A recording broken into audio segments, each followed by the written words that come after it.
How did he deserve this money? Well, the number one thing is his overall ability to be able to throw the football. He has a unique throwing motion. It's as perfect. Like, we haven't seen a quarterback. I said Dan Marino. Dan Marino threw the ball a certain type of way. Elway threw it a certain type of way. Favre threw it a certain type of way. But I said no one that's ever played the game of football throws the football better than Aaron Rodgers. Why? Not only can he throw it deep, that's always the sign of NFL quarterback, the deep throws, the deep comebacks along the sidelines, but he's the most dangerous because he has the big-time arm. He also has the football IQ where he understands the things that defenses can't defend and the ability to be able to pull off heroics late in games. We haven't seen it. If we take, in the last 20 years, if we take the 20 best throws, 10 to 12 of those will be Aaron Rodgers. If you're talking, so what you're saying is if we were to say, hey, we want to do a segment of highlights of the 20 most wowing plays by a quarterback since the year 2000 in the NFL, you think he's got at least half of them? Absolutely. I mean, he can throw the ball. He can do things with the football. Forget about the Hail Marys. Well, you can't forget about those. How many of those? He had 3 of those? 2 in one game? 2 in one playoff game. I mean, it's amazing what he has done with the quarterback. We saw, because we went through an era with Peyton Manning, him and Tom Brady. They changed the quarterback position. It's also produced other guys like Drew Brees.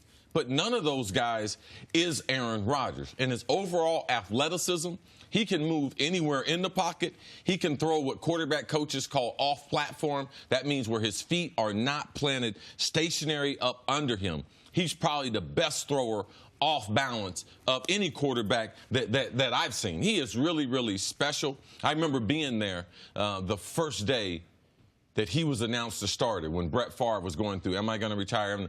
And Greg Jennings, and I would actually be on the field reporting and catching balls. And you can tell by the way his ball comes to you because he doesn't have an overpowering ball. Nick and I, we were watching our friend Josh Allen for Buffalo.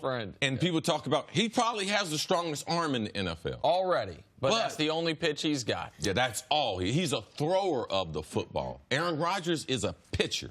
That means he can throw everything from a baseball analogy. He can throw a change. He can throw a slider. He can throw a curve. We know he's got the heater. But he has the quarterback in position at a certain level that it's hard to see. Man, when guys make bad throws, like you revert back to Aaron Rodgers, how Aaron Rodgers would have thrown that ball. A lot of his highlights, too, watch on his deep passes how the ball does not go very high unless he wants it to go very high. Other quarterbacks, they have to put the trajectory on it to be able to get it there. He's a special player, and we're in a special time to be able to watch him play. The details on the contract that Jenna laid out, 4 years, $134 million extension, people need to understand this. The Packers got a bargain. Aaron Rodgers, this wasn't some lifetime achievement. Oh, we're going to do. No. The Packers got a bargain. And Aaron Rodgers should get credit for that. Absolutely. He should get credit for that. And it's almost not possible to put a value, an accurate value on what he brings to your football team. He's, I believe, the only player in the league, and that includes Brady, that could go to any team in the league, and you have to instantly consider them a playoff contender. And maybe you could include Brady with that, but if he's not bringing Belichick with him, I'm not including him at 41 years old in that discussion. But I want the audience to know what an unlikely story this is, because we have now just taken for granted over the last decade, Aaron Rodgers, great player, one of the all-time greats. This guy went to Butte Community College. He was a community college prospect out of high school. Now, there are the reasons for that, but it wasn't because he had a bunch of arrests and school would. That wasn't the situation. Yeah. He went to Butte Community College. He then not only falls in the draft, but you could argue goes to, if the day of the draft, where would be the worst place for Aaron Rodgers to go? I don't know, a place that still has an in-your-prime Hall of Fame legendary quarterback and where he's not going to play for 3 years. Yeah, he's probably going to retire and unretire about 3 times. Right. We didn't even know that part of it, but it was that. So going into the draft, we're like, oh, he's going to have to play outdoors, cold weather. Yeah, and a tough place to play. Right. Wait to play. And then once his career starts, oh, I'm going to be the quarterback going into year 2. No, I'm not. I'm going to be the quarterback going into year 3. No, I'm not. I'm going to be the quarterback going into year 4. And then Favre even that year tried to no, I'm not him. And the Packers, to their credit, said, no, we're sticking with Aaron Rodgers. And so since then, that unlikely story, I mean, show the audience. Here's what he's done. All he's done is be the most statistically productive quarterback in league history. He's first in rating. He's first in touchdown-interception ratio. He's 10th in touchdowns. But keep in mind, he's only started 10 years. Right. And so this is not a decade. This is not the last 10 years since Aaron Rodgers. This is the history of the league. If we can put it back up real quick, this is the history of the league. All-time rank. All time. And where he's tied for 5th in yards per pass, he's tied for 2nd by 1/100th of a yard in the last 58 years. Like, because it's Sid Luckman and Otto Graham up above him. Okay. He can, and the gaps, though, he's first touchdown-interception ratio. The gap between him and second place is greater than the gap between second place and 9th place. Same with passer rating. The gap between him and second place is greater than the gap between second place and 10th place. Like, he's not only the best statistical quarterback we've ever seen on a per-game basis. Right. It is not close. Everyone's fighting for second. And it's not just that he was going to sit behind a guy who wasn't about to retire anytime soon. He had to fill Brett Favre's shoes. Of all the quarterbacks in the league, if there's a quarterback you don't want to come behind, it's a guy like Brett Favre, who is beloved in Green Bay. They loved that guy. And now here comes a new kid from an unknown place, and he's going to say, oh, I'm going to be the guy too. But now you look at what they paid Aaron Rodgers, and you look at the team around him. And, CC, I wonder if the Packers have set everything up the way they're supposed to. Have they built the right weapons for Aaron Rodgers to take this team for the next couple years? Well, the Packers have done a good job either drafting and developing wide receivers.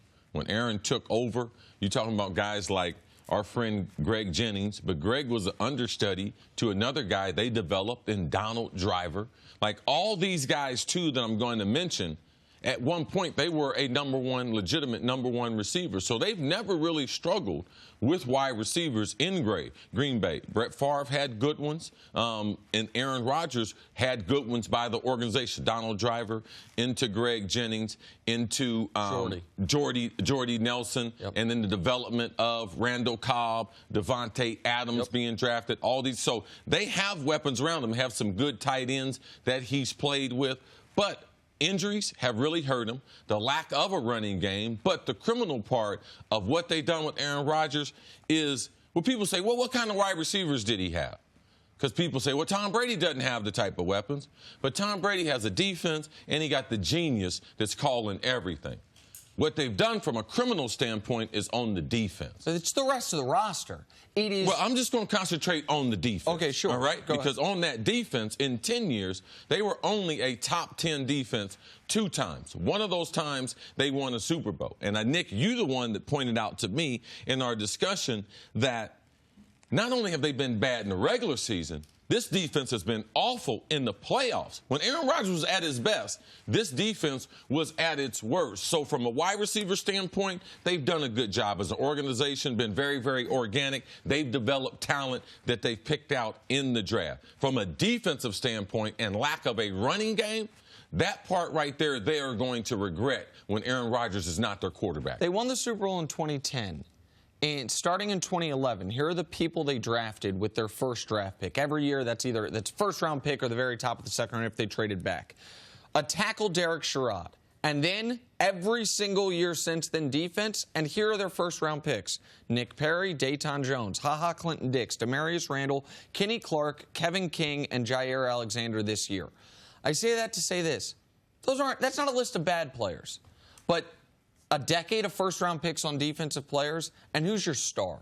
Who's your franchise guy? Who's your guy that you know? You have one Pro Bowl player, and that's HaHa Clinton-Dix. Exactly right. And so, like, that's where they've done him a disservice. That's why I think it was smart for them to change managerial staffs this offseason. You already saw that paying dividends. Now, next year, they have 2 first-round picks in Green Bay because of moves they made on draft day. I would argue the Packers have achieved the least you could have achieved in the last decade with Aaron Rodgers as your quarterback. To not only just win 1 Super Bowl, to only make 1 Super Bowl when this guy's been your quarterback and he's been healthy every year except for 2, that's an indictment on how, particularly the defense and the running game, the roster's been constructed. All right. Thanks for watching. Subscribe here to get the latest from the show. Also, be sure to check out more of the best clips from First Things First, or go watch a few segments from our other shows on FS1.